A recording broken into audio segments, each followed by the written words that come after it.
Get it? Now, so then it's valued because it's appreciated. But then to fit into the supply and demand context, which is the effort of capitalism, and then capitalism itself is based on two things that don't exist. The ever expanding spiral of Adam Smith's bullshit deals with basically two things that don't work.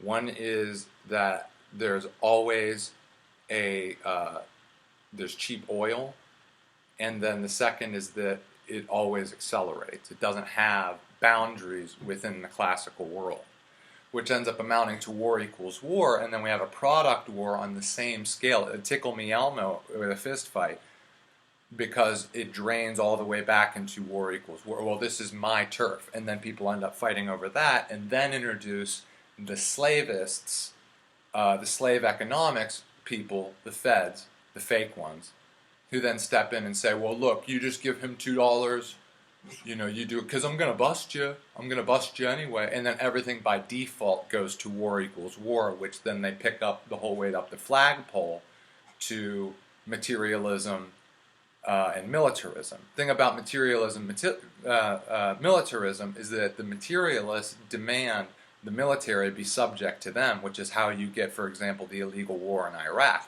The military does not demand the usage of materials. Even if it was nationalized to the tits, it still wouldn't be operating like that. So then this whole compounding upper class cult, which is against collectivism, and then says things like federalist, and says things like the Southern flag, and then says things like the flag pin, and then says things like Jesus Christ and whatever else.